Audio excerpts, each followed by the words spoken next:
Cronos, historias que inspiran. Legado que perdura. En 1911, Baja California vivió uno de los episodios más relevantes de su historia. Fue todavía más especial para el caso de Tijuana, donde una gran cantidad de tijuaneses perdió la vida en algo que podría alcanzar la categoría de epopeya considerando la circunstancia local. En 1911 se tejieron historias y concluyeron algunas historias que habían iniciado desde antes, algo de lo cual ya hemos abordado en la pasada edición sobre este tema con el investigador invitado de Cronos, en este caso, y hoy les ofrecemos la segunda parte de esta historia, que es una historia que sigue generando controversia hasta nuestros días y que tiene otro rostro y otra versión. La versión de los caídos, la versión que ha sido menos difundida, y precisamente porque los interesados en que se conozca son los descendientes, que no han tenido la misma visibilidad que otros protagonistas. Nuestro invitado de hoy es el rostro más visible en los últimos años, justamente de los caídos, de los descendientes. Y está con nosotros un descendiente directo de Pastor Ramos, bisnieto de Pastor Ramos, una de las figuras más conocidas y más relevantes de aquella Tijuana de inicios del siglo XX. Armando Fidel Ramos Hernández nos acompaña hoy y le agradecemos que lo haga para compartir esta otra cara de la moneda sobre la historia de los caídos de 1911. Armando, bienvenido. Muchas gracias, Enrique, por la introducción. Quiero agradecer a todo el equipo que hace posible esta producción con la calidad y el respeto que Baja California merece.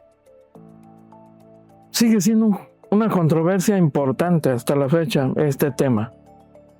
¿Dónde ubicas tú la controversia exactamente? Y por supuesto te pediría que iniciáramos desde el arranque de toda esta historia, que como ya bien sabemos se teje con un afán anexionista conocido, documentado de norteamericanos, sobre el apetito que hay, que había y que sigue habiendo de quedarse con la península de Baja California, algo que ya era manifiesto en aquellos años justamente antes del conflicto armado. Pero ¿cómo se vive en Tijuana? Me parece que es quizá la piedra angular de esta historia para quienes tienen décadas viniendo a una ciudad de paso o con una visión de paso rumbo a los Estados Unidos y no conocen qué es Tijuana, cuáles son sus antecedentes, qué ha ocurrido antes de que ellos llegaran, qué pasó en esta ciudad y qué tuvo que ocurrir para que tuviéramos hoy la ciudad que tenemos. Hay muchas historias que se han tejido con el paso de las décadas y que siguen en el anonimato más amplio y abundante de miles y miles de personas que incluso ya están asentadas en la ciudad, tienen tal vez medio siglo viviendo en Tijuana y todavía no terminan de conectarse ni de enraizarse con esta ciudad y conocer la historia anterior, la del siglo pasado, que es fundamental para entender esta Tijuana, pues impensable. Pero este capítulo en particular, Los Caídos de 1911, platícanos, Armando. Fíjate que es importante conocer que la ciudad de Tijuana, todos somos migrantes. En algún momento, desde los pioneros que fundaron la ciudad, hasta la gente hoy que llega de fuera. En algún momento ellos también fueron migrantes y reconocer a la ciudad como una tierra de migrantes es una prioridad para que estas personas que vienen llegando se acerquen a conocer qué fue lo que hicieron aquellos hombres hace 150 años, hace 130 años, cuando la ciudad de Tijuana tenía una sola calle. El tema de 1911 es un tema heroico Baja California no era la primera vez que había tenido un intento, ¿verdad?, de anexión. ¿De ocupación? ¿Cómo? Para esto, la gente se tiene que dar a la tarea de conocer un poco de geopolítica, de conocer el destino manifiesto, la doctrina estadounidense que dice de este a oeste todo les pertenece, y algunos factores que fueron dados por los estadounidenses para ir avanzando desde las 13 colonias hasta lo que hoy es California y todas sus costas, ¿no? Siempre ellos tuvieron la visión de anexar a Estados Unidos el desierto de Sonora y la península de Baja California.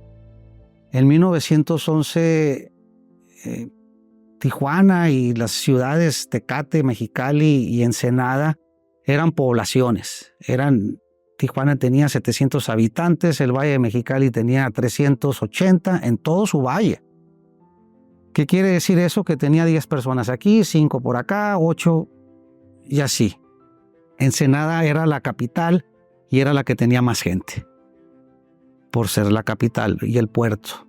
Sin embargo, es importante también conocer que en octubre de 1910, Madero sale y manifiesta públicamente invitando a los mexicanos a tomar las armas el 20 de noviembre de 1910.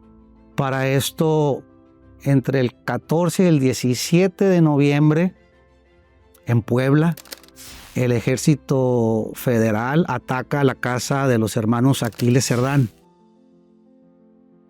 Y se hace una batalla ahí de 2 días hasta que pues es una masacre básicamente, ¿no? Y es una parte de la historia. El 20 de noviembre no sucede nada, se firman documentos importantes, pero los mexicanos no toman las armas por el hecho previo de la matazón de la familia Cerdán. ¿Qué sucede en enero 29 de 1911? Baja California es atacada por unos insurrectos comandados por los hermanos Enrique y Ricardo Flores Magón, con la intención de tomar la península, de formar una nueva república anarquista y fuera de toda ley. Para esto, este contingente armado viene acompañado de los intereses norteamericanos.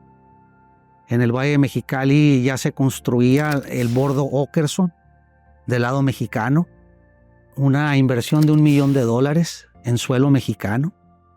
El 70% de las tierras cultivables del Valle de Mexicali estaban en manos de consorcios norteamericanos, ingleses. Previo a esto, Porfirio Díaz había mandado en los últimos 25 años del siglo XIX a Guillermo Andrade, un compañero de él, muy amigo de él, a que poblara todo el norte de Sonora y el norte de Baja California. No cumplió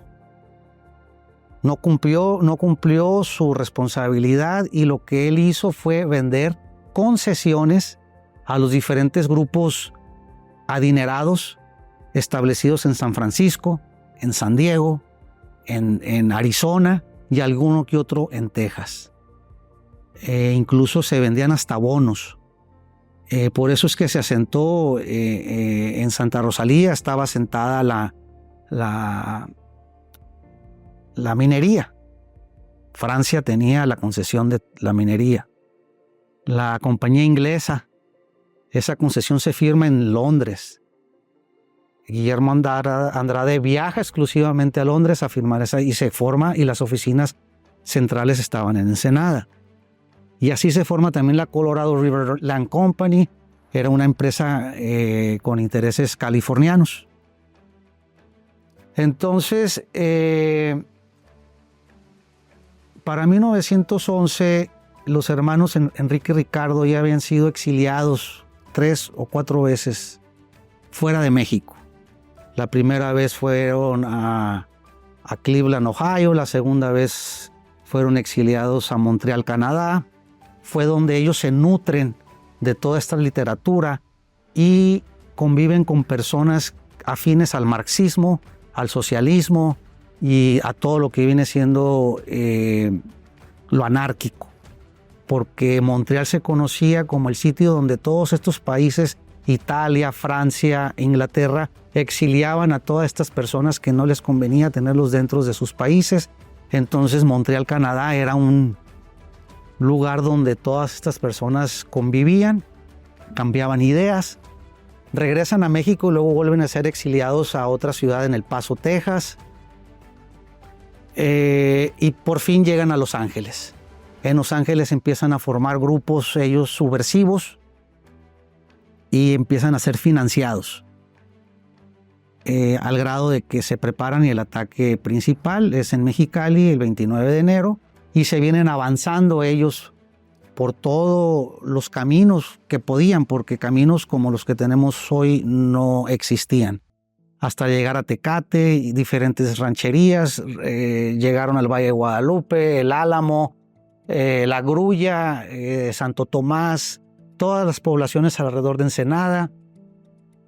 Cuando toman Tecate, toman la decisión de mejor tomar Tijuana en vez de tomar Ensenada, que era la capital, donde estaba el cuartel militar, había más refuerzos, había más gente, y ellos definen tomar Tijuana porque se les figura que es la frontera, es un lugar más notorio, pegadito pues, a lo que conocemos hoy como San Diego, y esa es la decisión que toman. Tijuana tenía 700 habitantes, los cuales eran familias que habían llegado ya del centro y del sur de México. Aún había gente que ya nació en Tijuana, pero eran gente chica, de 14 años, no más de esa edad. Sin embargo, la gente de Tijuana en ese entonces decide defender su poblado. Ya conocían ellos de los hechos en años anteriores de los intentos de anexión de La Paz, Baja California Sur, de Ensenada, de varios sitios, inclusive de Sonora. En Guaymas hubo una defensa también previa. Guaymas es ciudad heroica por esos acontecimientos. Entonces, en Tijuana, los pobladores ponen a salvo a sus familias en San Isidro. Ellos comienzan a prepararse para lo que va a ser un ataque. Yo en los últimos años me he dedicado a estudiar este evento, a recopilar información, recortes de periódicos, documentos orales de la gente que vivió en esos entonces. Y ellos cuentan pues que era muy difícil vivir en Tijuana. Tijuana nomás tenía 4 o 8 negocios, una calle o 2. La gente trabajaba para salir adelante en el campo, con el ganado. Llevaban sus productos a la ciudad de San Diego. Entonces, pues toman las armas, deciden ellos, 70 personas en un principio deciden: nosotros nos quedamos, ponemos a nuestras familias a salvo y regresamos a la ciudad a ver en qué podemos ayudar. Eso fue la mente del tijuanense en aquel entonces. Sabían que el contingente armado era un contingente de cerca de 400 personas, bien armadas. Y así se dan batallas. Se dieron 3 batallas en Tijuana. El día 9 y 8 de mayo y posteriormente la del 22 de junio. ¿Qué hay de tu bisabuelo? ¿Cuál era el rol que tenía en la ciudad? hasta donde los recuerdos de familia te alcanzan a llegar, ¿cómo lo vivió él? ¿Cómo lo vivió tu familia? Fíjate, mi abuelo llega en 1885 a la ciudad de Tijuana. Él llega de Jala, Nayarit, que colinda con el estado de Jalisco, porque también es Jala, Jalisco. Sí. Es un primer pueblo mágico, de los primeros pueblos mágicos que se decretaron en aquellos años por la presidencia de la República. Él era geólogo de profesión, había sido regidor, tercer regidor en el ayuntamiento de Jala. Él llega a Tijuana por la razón de que se le muere su esposa y se le muere su primogénito. Entonces él cambia el horizonte, llega a Tijuana, se casa, tiene 7 hijos, lo nombran subalterno al timbre y fue el primer agente aduanal patentado en Ensenada en aquellos años. Entonces la ciudad se desarrollaba un poco entre el turismo, pero no el turismo que conocemos hoy. Era un turismo familiar, donde la familia Padilla de la Torre tenía el Hotel Nacional. Había un famoso asiático que tenía ya su restaurante. Restaurante Tijuana se llamaba. No vengo yo aquí a tratar de denostar la carrera política o la carrera intelectual de la familia Flores Magón, en absoluto. Como decía mi abuelo, los hermanos Enrique y Ricardo Flores Magón tuvieron el matrimonio perfecto con México, solo que en una ocasión le fue infiel y fue con Baja California.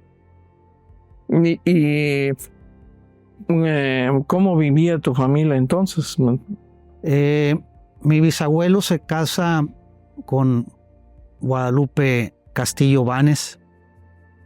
Ella vivía en la zona norte, en la colonia Castillo, en el rancho del tío Juan. El rancho del tío Juan era el primer polígono donde llegaba la familia Argüello a traer su ganado en aquel entonces y llegaban ellos a descansar.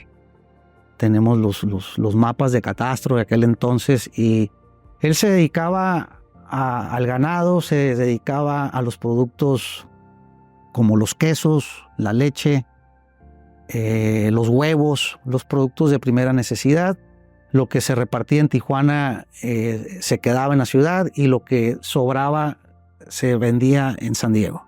Entonces él iba y venía cada 10 días y llevaba sus productos a vender allá. ¿Alguna otra actividad a la que se dedicara? Aparte de ser el subalterno al timbre, ya ves que en aquellos años todo lo que gobierno llevaba la estampa del timbre, los intercambios monetarios también eran con el timbre, se movía la economía de México en aquel entonces, cuando las ciudades, y más Tijuana, tan lejos del centro de la República. Era evidentemente el comercio la actividad principal de tu bisabuelo. El comercio, sí, aquí ya había algunos lugares turísticos de curios, novedades para los visitantes, había algunos otros restaurantes, había un restaurante francés. Sí, llega toda esta gente a Tijuana el 7 de mayo. En Tijuana la población se sale. El combate comienza el 8 en la tarde, el 8 de mayo de 1911 en la tarde. Para esto, la ciudad de Tijuana o sus residentes en aquel entonces se preparan al grado de que los filibusteros no llegan de frente. Ellos hacen su campamento en Aguacaliente, porque cuando llegan a Tijuana, los tijuanenses agarraron carretas, postes, colchones y pusieron en ciertas posiciones barricadas, al grado que por los biniculares los insurrectos podían ver que estaban acomodados en posiciones estratégicas gracias al teniente Miguel Guerrero, que estratégicamente acomodó el funcionamiento de esas barricadas, y los contrincantes pensaron que teníamos cañones. Muy bien.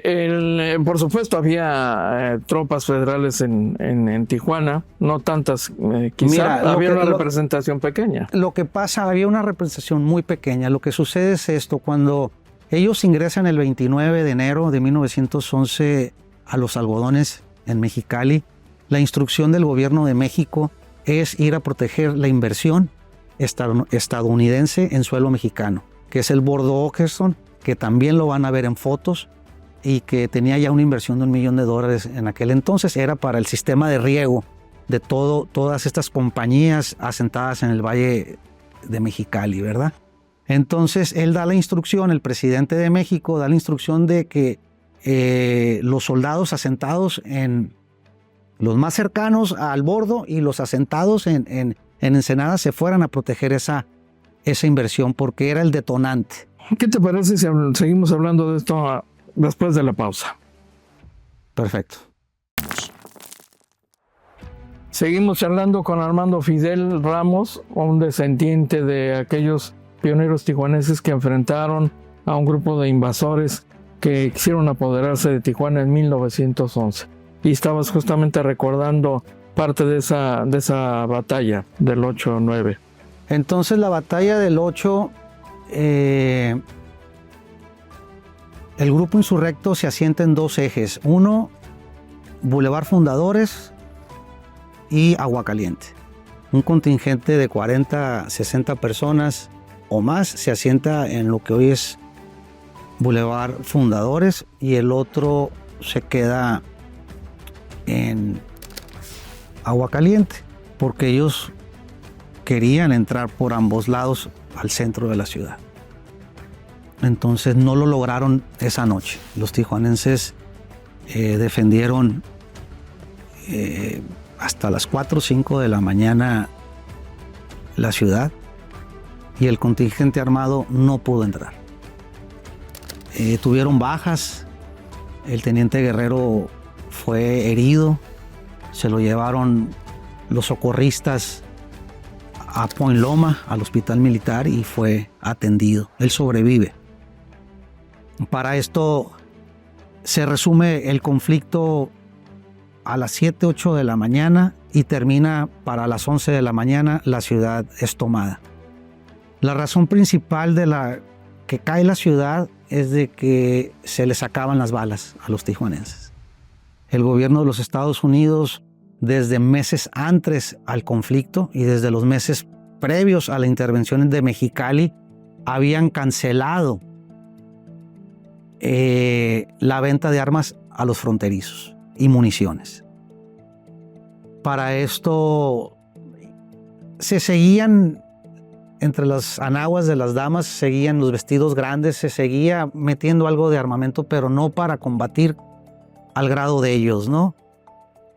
En el campamento insurrecto del Cañón de Ramos, hoy Boulevard Aguacaliente, que es aquí cerca de donde nos encontramos, donde estaba antes la cervecería Tijuana, ahí era donde estaba el campamento. El teniente Guerrero atacó esa noche el campamento y dio baja a por lo menos 30 hombres de ese contingente. Para lo cual los insurrectos se preocuparon mucho y fueron a pedirle ayuda al capitán Wilcox de la Marina de los Estados Unidos, asentado con 5,000 hombres en la frontera con San Isidro. Había otro campamento de los marinos norteamericanos entre lo que hoy se conoce el Cajón, California, con otros 5,000. Y a lo largo de toda la frontera había diferentes campamentos. En Caléxico había otro, en Valle Imperial. Entonces, ellos nomás estaban esperando la orden y, ¿cómo te podré decir?, la excusa perfecta para mandar a todas las tropas y que ahora sí el gobierno de los Estados Unidos tomara la Baja California por completo. Entonces ellos se refuerzan para las 8 de la mañana, ya tienen otro contingente, más armas, más todo, por parte de los marinos, y contraatacan de nuevo. La ciudad, te digo, los tijuanenses duraron 2-3 horas y se les acabó el parque y fueron fusilados básicamente en la aduana vieja, la primera aduana que tuvo la ciudad de Tijuana, ahí cerca del Callejón Z. Cayó el subprefecto José María Larroque, cayó Pastor Ramos, Clemente Angulo, Francisco Cuevas. Bueno, eran los que estaban ahí reforzando la aduana, ¿no? Era ya gente mayor, inclusive Angulo tenía ya 80 años. Cuando él llega y se presenta con el teniente Guerrero y con el subprefecto Larroque, le dicen: señor, usted ya váyase a descansar, ya es un hombre mayor. Y le dicen: denme un rifle que aún soy joven para defender a México. Lo integran al contingente de los señores mayores que se apostan en lo que fue la aduana. Queman la ciudad, suben la bandera de Tierra y Libertad, se sube también otra bandera confederada. Tijuana, llega una persona de San Francisco en una de las casas de los tijuanenses, abre el primer casino y la prostitución. A eso se dedicaba en San Francisco. Llega con mujeres, lógicamente norteamericanas y europeas. Y están las fotos claramente donde el señor regresa 40 días después a San Francisco con una fortuna de $12,000. Y es lo que le da vida tiempo después al primer hipódromo de la ciudad, a los casinos, al juego. Y empieza la leyenda esa que se conoce como la leyenda negra de Tijuana, ¿no? Sin embargo, la leyenda blanca siempre ha existido en la ciudad de Tijuana. Siempre nos ha dado, siempre nos ha guiado, porque no nos podemos dejar llevar por las situaciones que más fama le han dado a la ciudad. ¿Quiénes más cayeron? ¿Quiénes más se sumaron a la lucha? Pues se suman el señor Mendoza, se suma ¿cómo se llama? la familia Zarzosa, Martín Mendoza. Martín Mendoza, el Carabina Mendoza sobrevive, es parte del pelotón de la bandera, incluso con el señor Pantoja, el señor Saravia. Ellos se encargan el 22 de junio, cuando se libera la ciudad y el estado de Baja California de todos estos filibusteros. Ellos se encargan de bajar la bandera de Tierra y Libertad y subir la bandera nacional de nuevo a la oficina de correos de la ciudad de Tijuana. ¿Cuántos mueren? En Tijuana están registrados 40 muertos. ¿Algunos otros nombres que recuerdes? Militares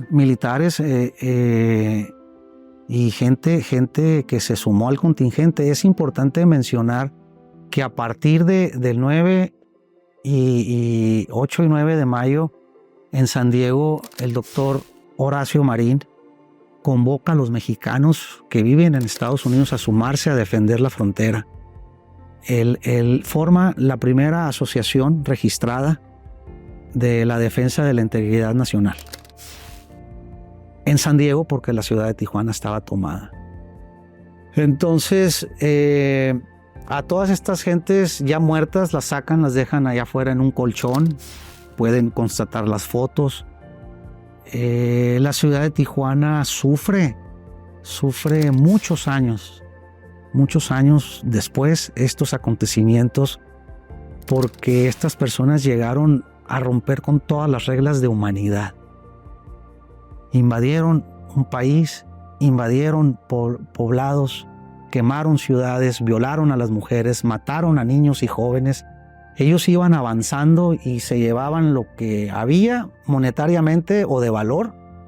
Y no solo eso, sino que iban matando y haciendo y se aposentaban de las ciudades o de las casas, de los predios que la gente ya estaba ocupando, ¿no? Dejaron a familias desamparadas, huérfanos. Mi bisabuela estaba embarazada cuando muere su esposo el 9 de mayo. Y la lista la van a poder ver en las fotografías. Es importante que que se adentren un poco al estudio fotográfico, porque los historiadores, la academia de la UABC, nunca se han dado a la tarea de ver el lado heroico de la gente, de los personajes, ponerles caras, como tú bien me platicabas, Enrique, a todas estas personas. Esta situación no solo es de Tijuana, es una situación del Estado. Es por eso que me di a la tarea de traerte este libro, Baja California Heroico, que lo escribe Enrique Aldrete en 1958. Él, cuando llega Esteban Cantú a Baja California, después de que Celso Vega es retirado, Enrique Aldrete se convierte en su secretario. Entonces él era comerciante y tenía negocios en todos los poblados ya establecidos de aquel entonces. Conocía muy bien las diferentes zonas. Es por eso que Esteban Cantú lo nombra su secretario. Entonces lo lleva a dar un tour, un recorrido por todas estas poblaciones para que el general las conociera. En ese trayecto él se da la tarea, porque él vivió el acontecimiento visual aquí en Tijuana. Él fue testigo ocular de todos estos hechos. Entonces, cuando daban el recorrido, la gente se acercaba a ellos y empezaban a decirles: oigan, pues ya habían pasado 2-3 años, ¿no? Sufrimos a partir de esto, seguimos sufriendo. Y él iba anotando todas las memorias orales de estas familias que quedaron pues desbaratadas, ¿verdad? ¿Qué tal si nos platicas el resto de esa historia al regreso de la pausa? Regresamos. Seguimos charlando con Armando Fidel Ramos sobre este extraordinario capítulo de la historia de Tijuana. ¿Qué más registró Aldrete? Aldrete registra población por población los hechos orales de los descendientes y de los veteranos de los acontecimientos del 11 en cada lugar. Y eso lo plasma en este libro. Lo plasma muchos años después. Muchos años después lo plasma en este libro, y te voy a decir la razón por lo cual lo hace. Pablo L. Martínez, en este otro libro publicado en 1956. Pablo L. Martínez es un escritor reconocido en la península de Baja California. Él ya tenía 2 libros publicados de los hechos históricos que se llevaron a cabo en el 11.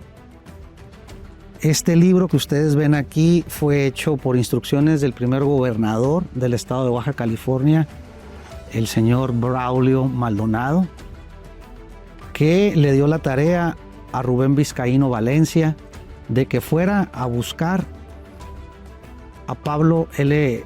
Martínez. Ella era un reconocido historiador paceño de La Paz, Baja California Sur, para que cambiara la historia. ¿Pero por qué Vizcaíno? Vizcaíno fue el encargado de la propaganda en la campaña política del primer gobernador. Cuando gana la campaña, él se queda dentro del equipo del gobernador. Entonces, en ese entonces, llega a la presidencia municipal el doctor Gustavo Aguanel Vallejo. El doctor Aguanel logra formar una comisión. Ellos se dan a la tarea de, como comisión, como comité, de tratar con el gobernador de Jalisco la exhumación de el Tigre de Tijuana, el teniente Miguel Guerrero. Para todo esto, eso le causaba urticaria al primer gobernador, porque Aguanel también tenía intenciones de ser gobernador. Ya habían dado la pelea juntos para ver quién quedaba. Entonces, en ese entonces todavía el tema de 1911 era muy tratado, era muy abiertamente platicado había gente que había sobrevivido, aún seguía fresco. Entonces a Braulio no le pareció. Rubén Vizcaíno Valencia tampoco era de baja californiano. En ese entonces Pablo L. Martínez se encontraba en condiciones económicas no muy buenas y le llegan al precio. Es una afirmación muy seria la que estás haciendo. Sí. ¿Cuál es la fuente? ¿De dónde surge esa información? Esta información sale a raíz de los simposios que se llevan a cabo en el archivo Pablo L. Martínez cada año en La Paz, Baja California, en el 2019. Los historiadores, y está grabado el documento, mencionan todo eso. Muy bien. Y es por eso que a los defensores de la Baja California se les tacha de porfiristas, de defensores del porfiriato. Y es cuando empieza toda esta controversia. Encono incluso. Un encono que llevó rupturas familiares en la ciudad de Tijuana y en el estado de Baja California. En este libro, Pablo L. Martínez contradice todo lo que ya había escrito en los otros dos libros previos.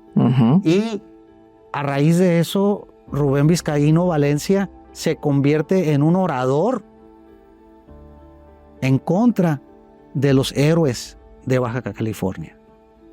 Empiezan a contar la historia a medias, empiezan a darle crédito a los hermanos Enrique y Flores Magón, y sin duda ellos tuvieron una excelente participación en la vida política de México en el centro del país.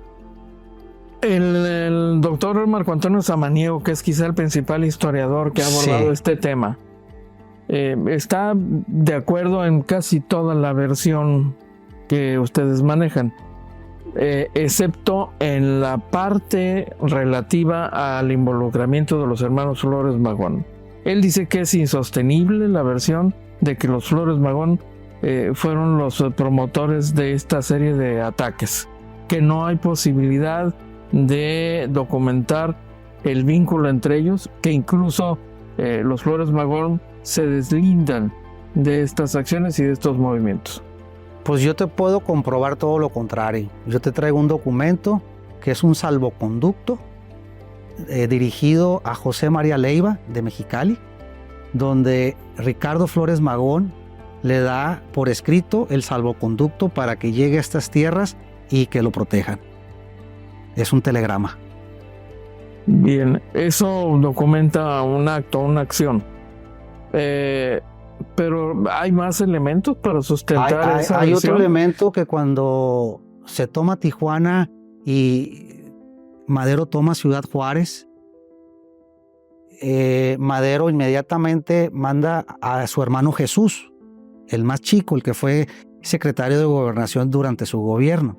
Lo manda exclusivamente a Los Ángeles a platicar con ellos para que dejen la revuelta armada en Baja California y se sumen al contingente armado de la revolución que ellos encabezaban desde muchos años atrás para derrocar al porfiriato. Para esto, en una conferencia de prensa el 13 o el 14 de junio del 1911, Jesús Flores Magón sale ante la prensa de Los Ángeles diciendo que se encuentra triste, que desconoce a sus hermanos, que sus hermanos Enrique y Ricardo se encuentran en un estado mental deplorable, que él vino a invitarlos a sumarse al contingente real, del cual su ideología era un México libre, y que sus hermanos no aceptaron. A partir de ahí, los hermanos Enrique y Ricardo Flores Magón fueron arrestados por no respetar el Tratado de Guadalupe Hidalgo, donde dicta una de las cláusulas el no tener conflictos armados en lo que restaba de México, ¿no? Armando, por razones de tiempo, quisiera centrar la narrativa en la recuperación de los datos específicos sobre los defensores de la ciudad. Pasan los años, evidentemente la historia sigue presente, sigue viva en la gente de la época, están frescos los acontecimientos, y en algún momento alguien propone un monumento. ¿Cómo se da ese proceso? Mira, ese proceso se da gracias a la profesora Josefina Rendón Parra. Ella desde muy joven que llega a la ciudad de Tijuana, llega a las aulas.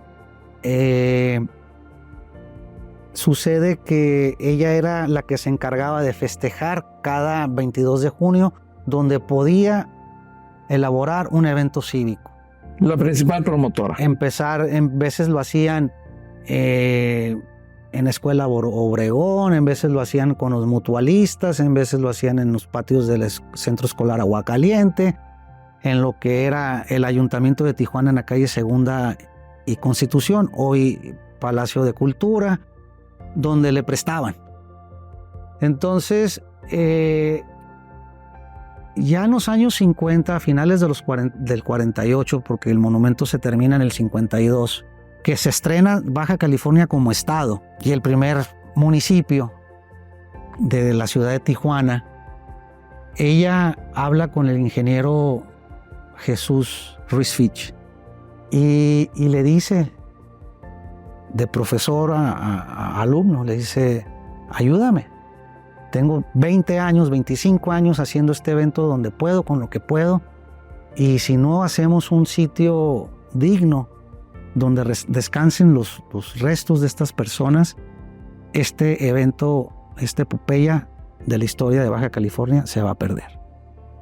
Tarea que él, siendo presidente del Club de Leones de Tijuana, entre todos cooperan y tenemos el monumento mausoleo en Boulevard Aguacaliente.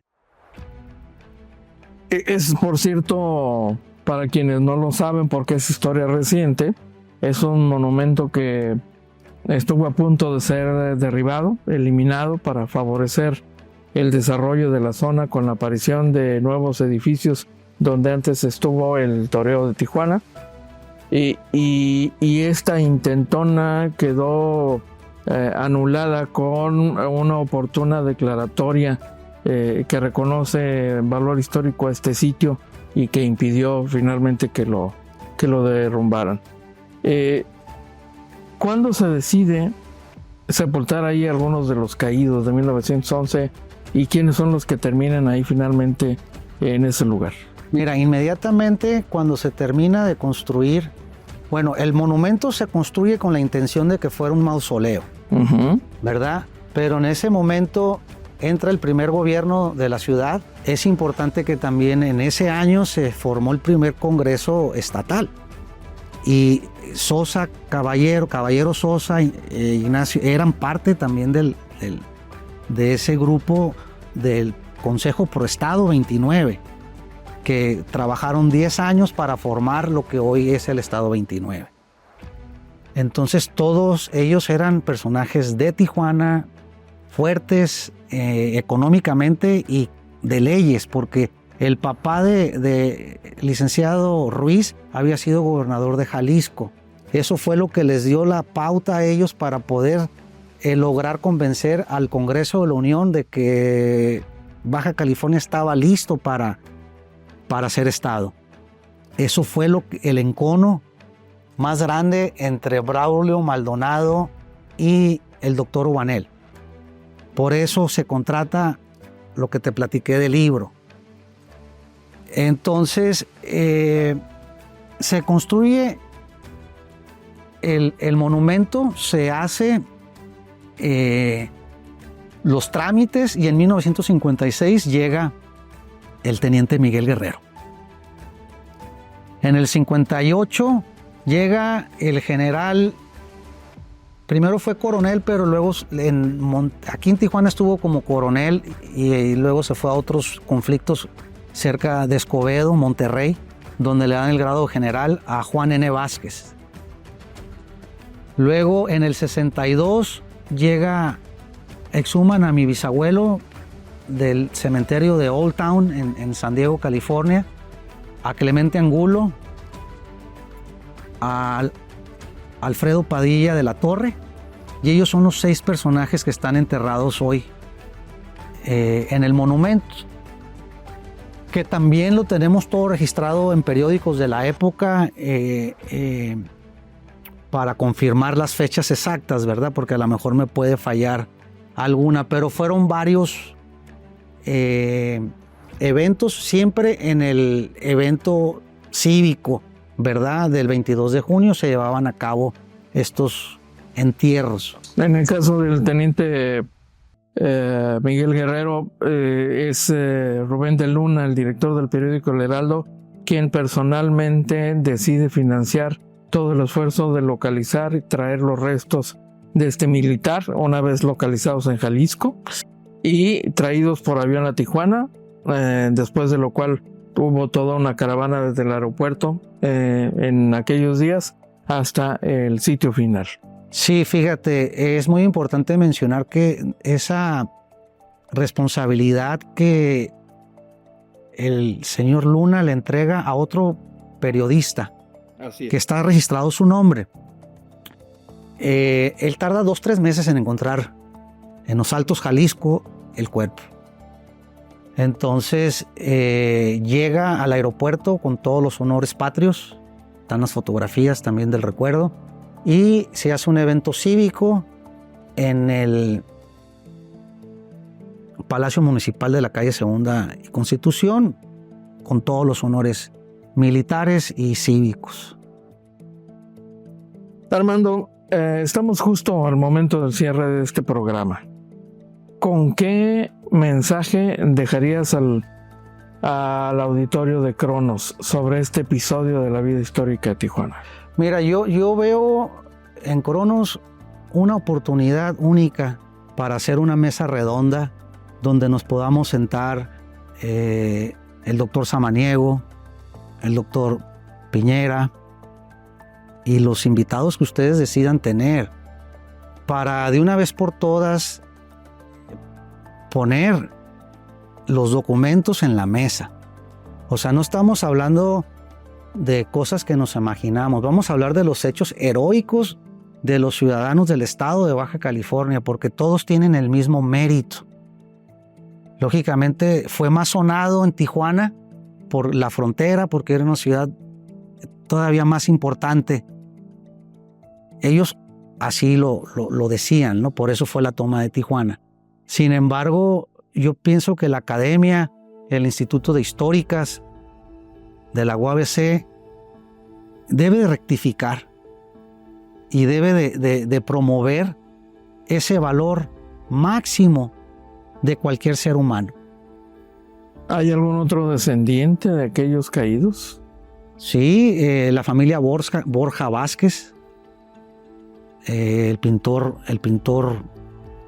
de las artes César Borja, un gran promotor cultural. Él también es descendiente directo de estos acontecimientos históricos. ¿Dónde están? ¿Qué hacen? Pues mira, es muy difícil reunirlos por la misma razón que te platico. El encono quedó muy marcado, al grado de que el evento cívico, el último año,